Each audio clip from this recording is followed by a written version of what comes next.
Hey there, Paul Barnes. Hey Angie, how are I you? hear, I hear from you it's a stormy day in the UK. Yeah, I'm sitting in looking at some very big clouds and rain coming in here. Yeah, but yeah, perhaps we'll talk about climate change later. Well, we have the cycling and paracycling world championships happening right now in Zurich. The Wow. weather is less than ideal for such an occasion, I would say.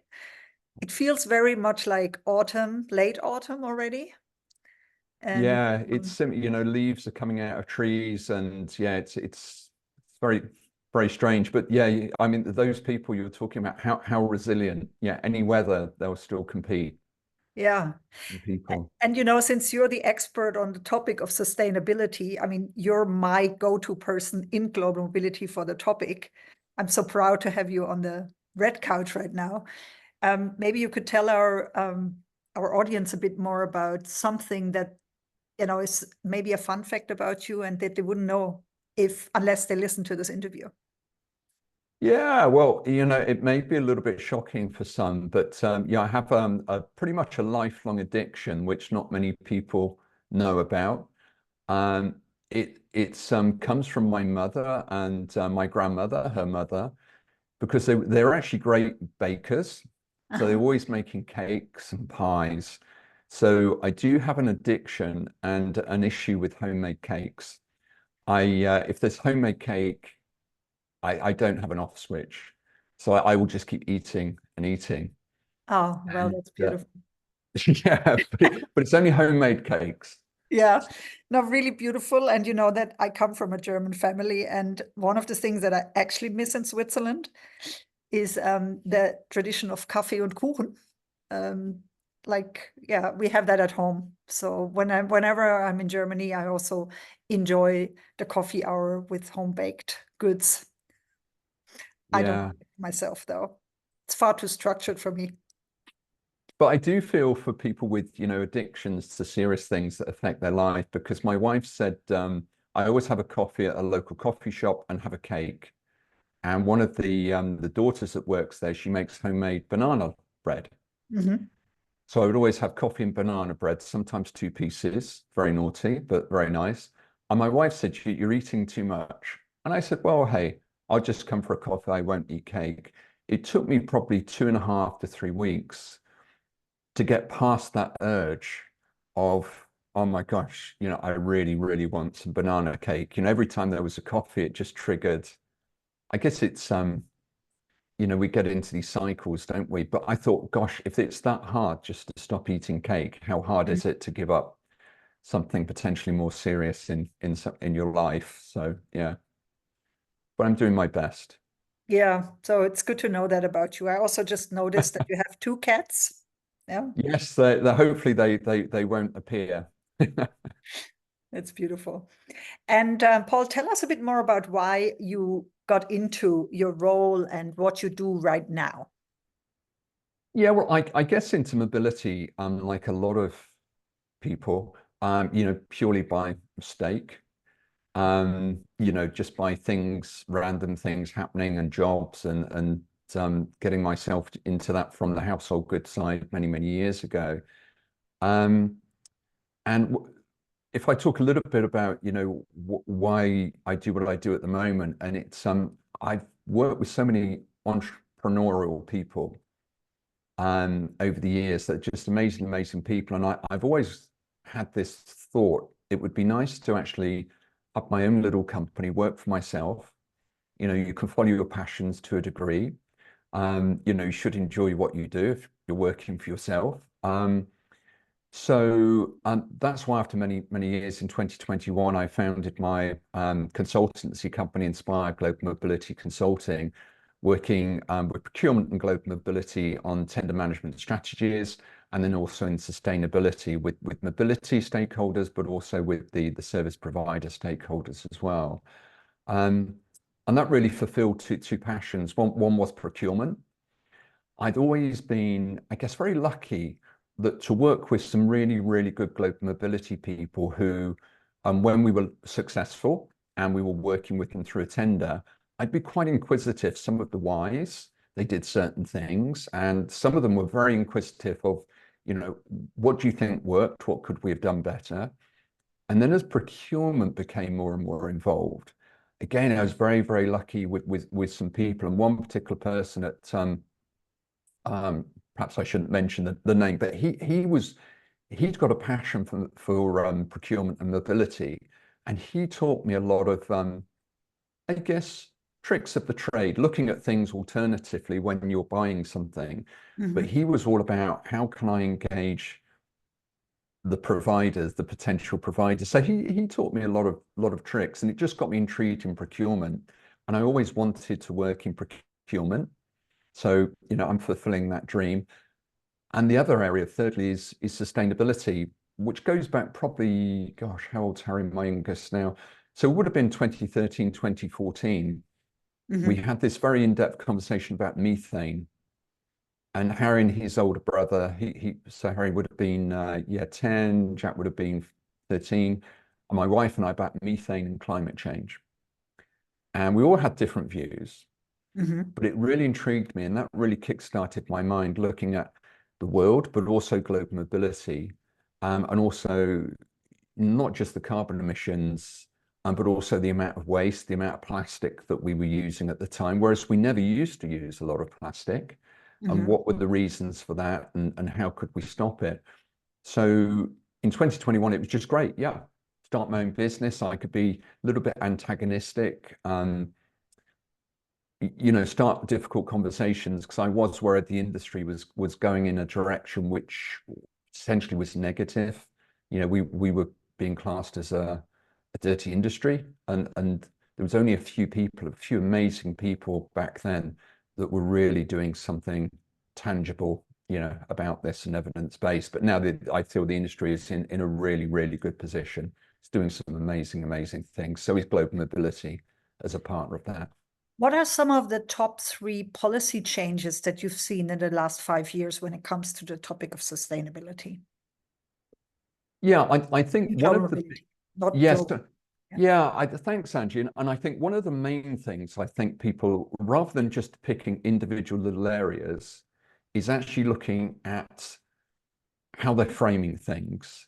And Mm-hmm. I love something called nudge theory, and it's like how our minds work and how things are positioned to how we react to them, and making it very simple and easy to make the actions that we want to make ultimately. It's not pushing us into something we don't want to do. And I think a few people out there have actually looked at their policy framework, the wording, and looked at it as a whole, particularly when they're reviewing the policy and framework. So they're changing the wording that they're using. They're linking actually to the company's sustainability program.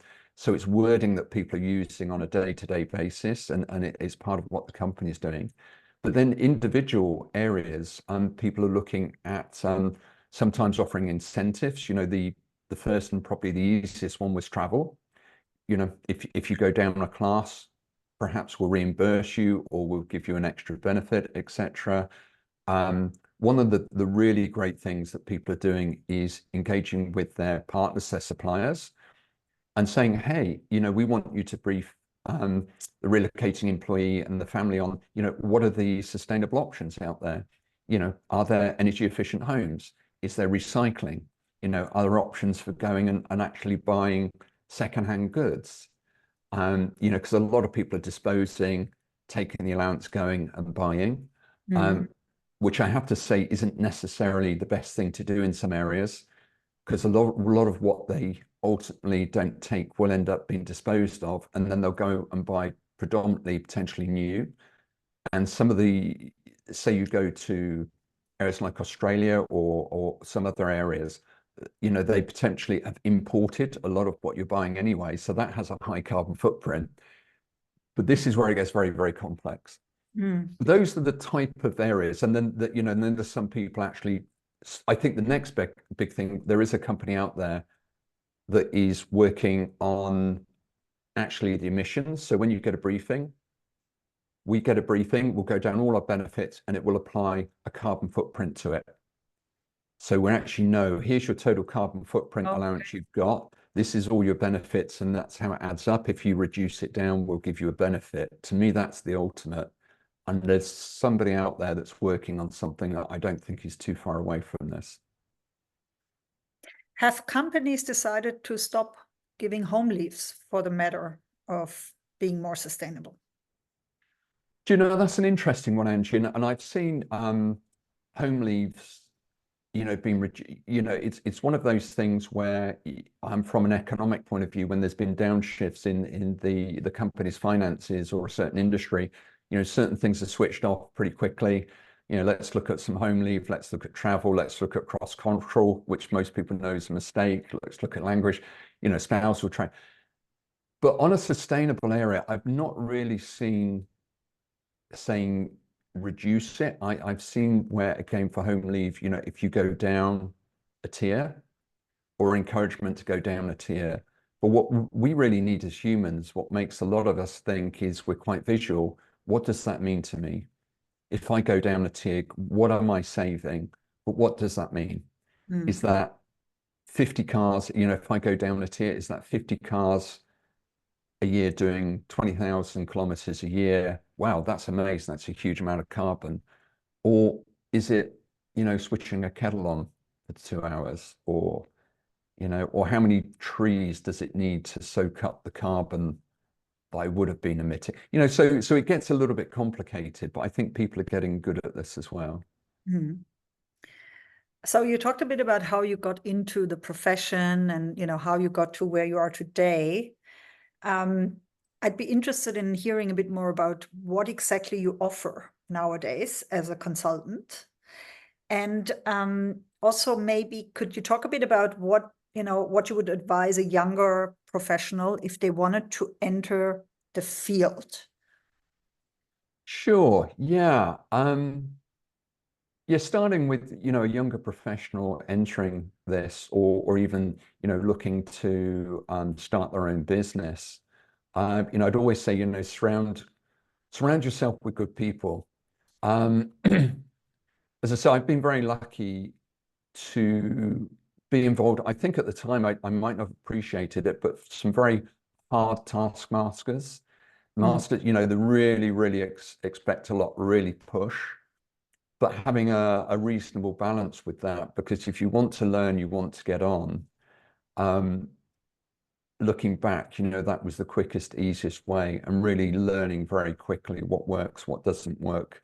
And not just for the company, but also, ourselves as, me as an individual at the time. I thought, this is something that is not for me, but there's an alternate way. I'm going to apply this method, or I'm going to do this.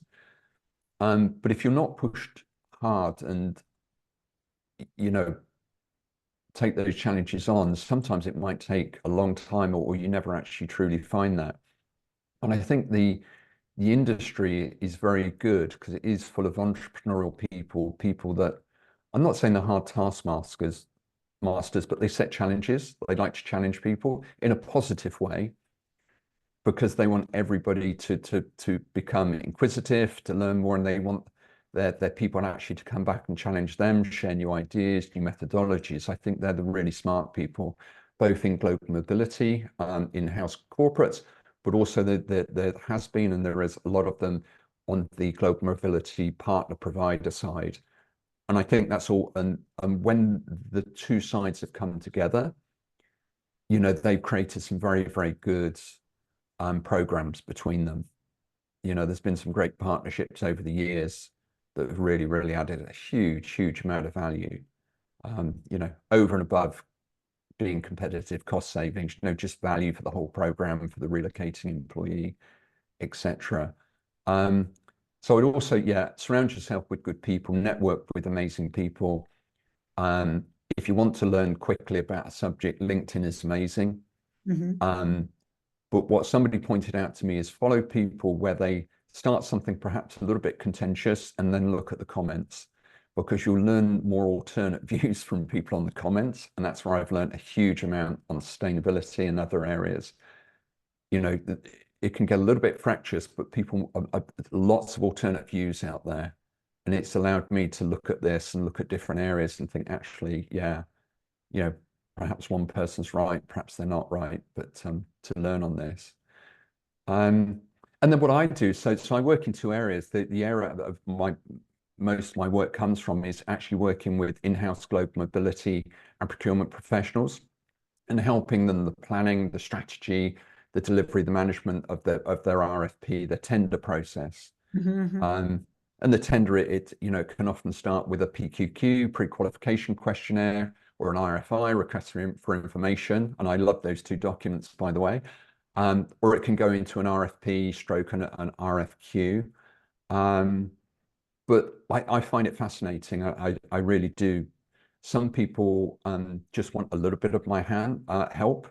They regularly go through an RFP, and I could just help them fine tune and save time, save some money, and make what they're doing more direct, more concise, close any loopholes that anybody might take advantage of, etc. And since 2021, I've been helping people. It's assignment management, destination services, household goods moving, immigration, tax, technology, data.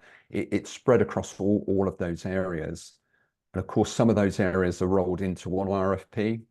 You know, traditionally now you're looking for an RMC, you want your household goods, you want immigration, you want your destination services, potentially you're outsourcing some of the assignment management.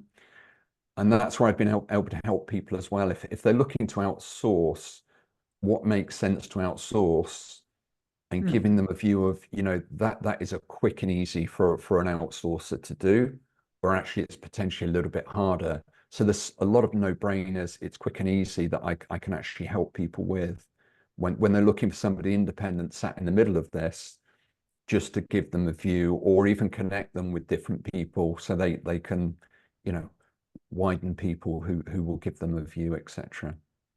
So it's been good fun, and thank you to everybody who's worked with me. You've all been amazing, so thank you. There's one aspect of sustainability that I always touch on in one of my lectures on the sustainable and humane expat experience. We sometimes tend to forget, because when we think about sustainability, we usually think about carbon emission and these topics. And I think it's been a topic that has been bothering us in global mobility for a long time. And that is to make sure that also, the assignment experience is sustainable for the expat and their family. So unfortunately, as we know, many couples find it very straining on their relationship, for example, that one of them has an offer to move to another country. So there are some of these aspects where I feel like we as thought leaders, influencers, we need to also stress that part of making sure that this overall experience is sustainable, and also that we keep the assignees on board.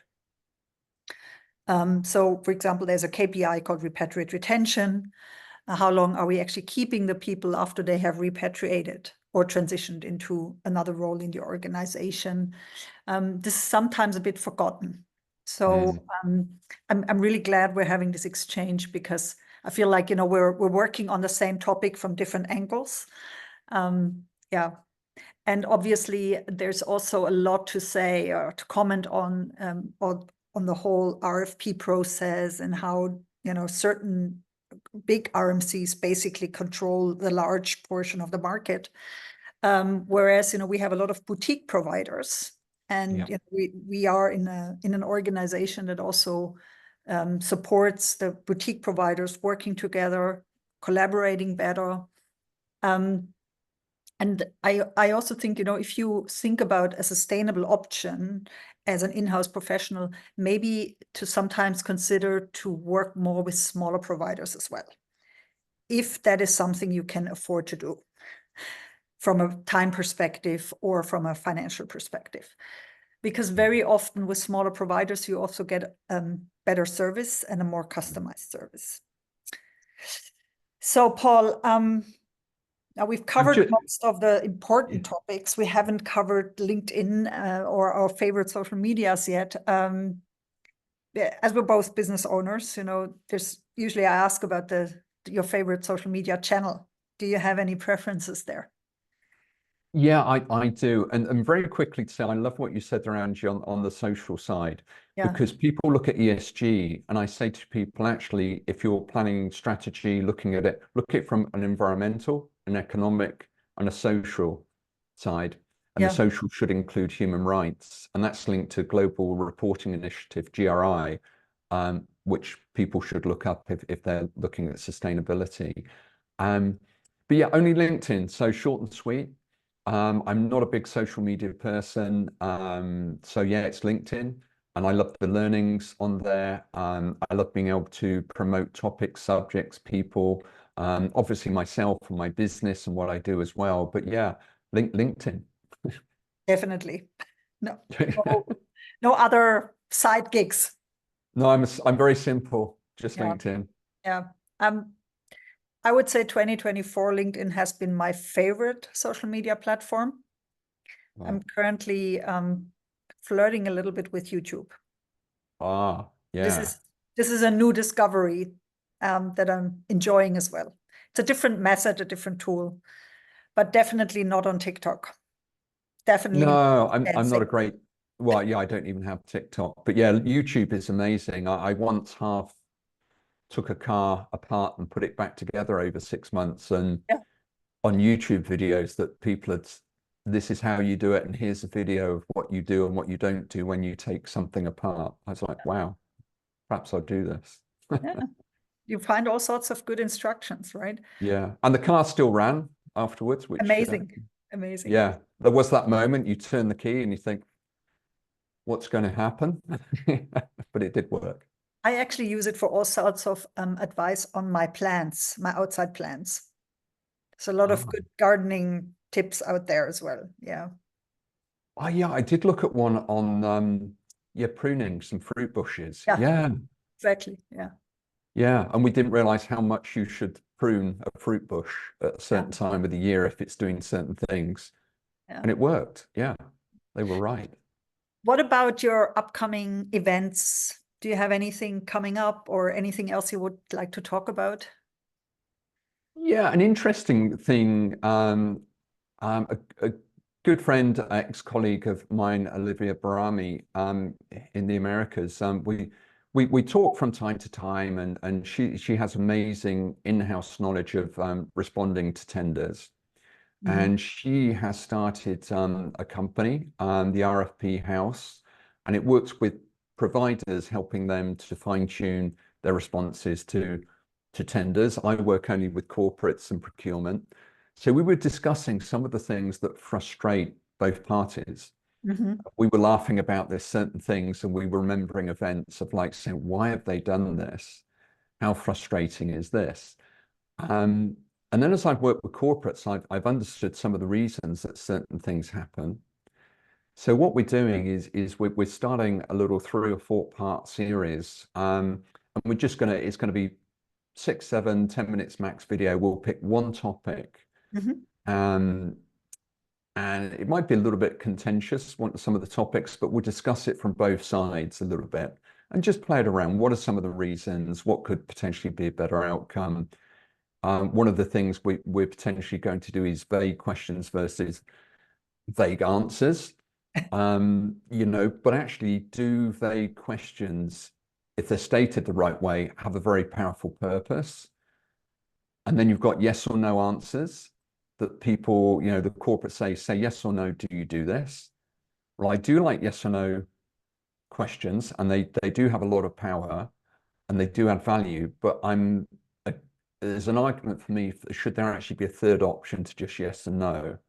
So we're going to discuss that a little bit as well. So it's these types of things very quickly, with a little bit of humor there, but so people are thinking, yeah, actually there could be a different approach to this, or actually now I get it. This is why a corporate would do such a thing, or I get it. This is why an RMC or a smaller provider would actually respond in that way. That's where they're coming from. So I just think trying to that's get going to these be disconnects extremely, join the yeah, dot. that's going to be extremely helpful also for our students. So I look forward to getting the link from you so we can share that Thank you. across the world. Thanks, Angie. Mhm. Awesome. And thank you to you. I mean, you've shared a lot. I'm always looking at what you're doing. I've always learned a lot. I look when we originally met back through some of what you had previously posted. So, thank you, for having me on here today and interviewing me, our little conversation, but, for the value that you give to everybody. It's, Amazing pleasure. knowledge.